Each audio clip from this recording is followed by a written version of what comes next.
Hey everyone, Edgy Tim from edgytim.com, or Tim O'Halloran as you like, however you want to know me as, and of course Mike Helfgot, Chicago Tribune, I'll go by Mike Helfgot. or as I like to call him, NR, for not ranked.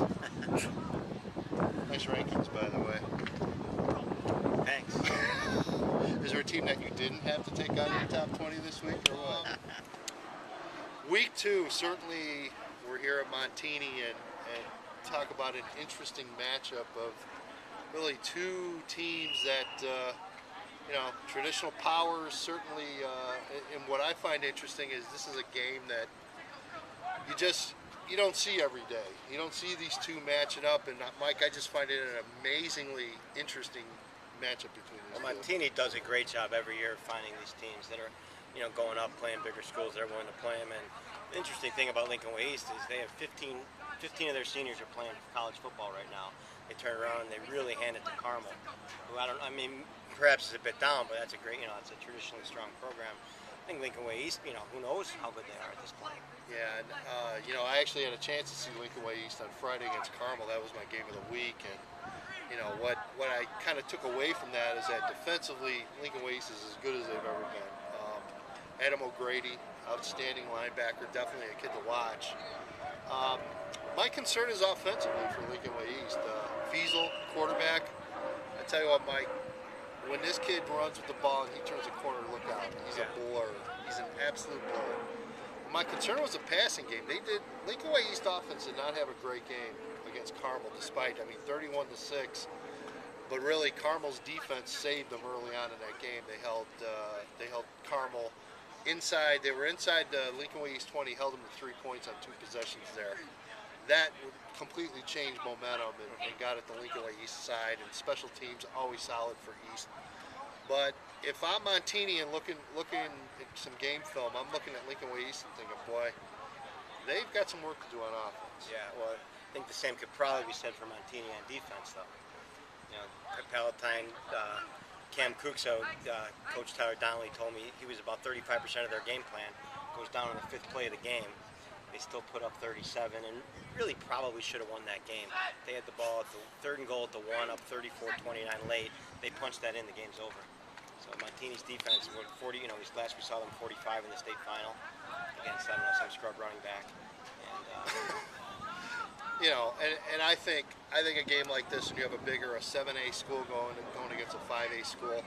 I'll give you a prime example. Joliet Catholic in Providence last week. I had a chance to go back and watch the tape from that game.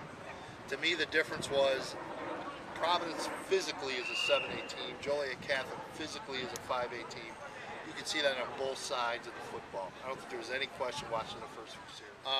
But talking about this Lincoln Way East and Montini matchup, to me, that's one of the intriguing things to watch, as well as the physical matchup. Is there going to be a big difference up front on both sides of the line? Can Montini physically hang with a 7A team like a Lincoln Way East? I think that's the big question. Now, Montini, you got to love Chris Andriano for the fact that, as we meant, they're not afraid of anyone. For years, Chris has played 7A, 8A competition non-conference. They do not back down from anyone. And I think it makes them a better team in the long run. Right, and there's no doubt that they do have kind of the comfort of knowing they're most likely going to get their 5 wins in conference play. But that doesn't take anything away from the fact that they go out and they play these games every single year. No, and the risk of that is, yes, you might get banged up. You might get knocked around a little bit more than if you're playing a lower level or a smaller class school. But again, I like it in the long run. I think the fans love it. I think the programs want to have some great games to cheer and some interesting matchups. Getting back to Lincoln Way East's offense, do you think that that's just a case of perhaps it's still first game? These are almost all new starters, and maybe by the end of the year, Coach Z, that's a great coach over there. We're going to see a different team. Yeah, you talk to any coach, and they'll tell you the biggest improvements you're going to see is from week 1 to week 2, and I think that'll happen with Lincoln Way.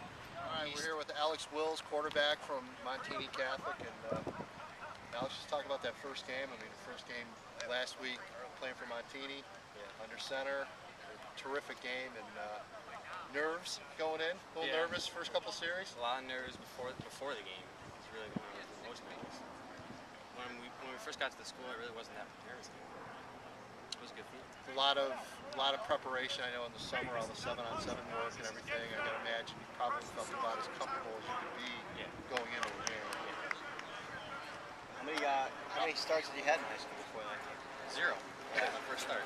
How about the sophomore team? Sophomore team, I really didn't get that many starts. I mean, I shared time going half and half with the other guy. Yeah. That was really about it. Did that freak you out at all? A little bit, a little nerve-wracking. It wasn't too bad. Yeah. So yeah, the game was also. What's been the biggest adjustment for you coming over to Montini? Has it been just kind of getting to know the guys and fitting in? Has it been more on the football side? What's been some of the hardest things for you to deal with? It's been more of both. Like getting to know the guys is a big thing. The guys were nice to me. They brought me in, made me feel like family.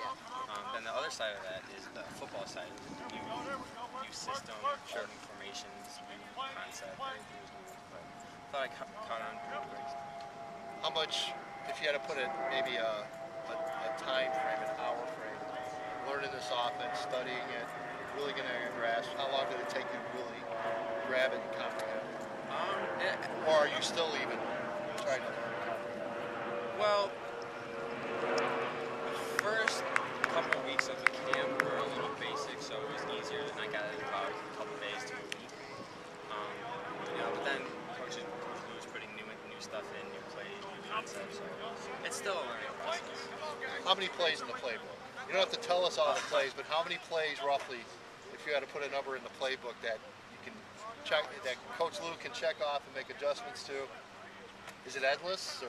It's endless. We can run the same play out of 10 formations, 5 formations, the same play out of any formation we want, and then we have variations off that play, and it's never ending.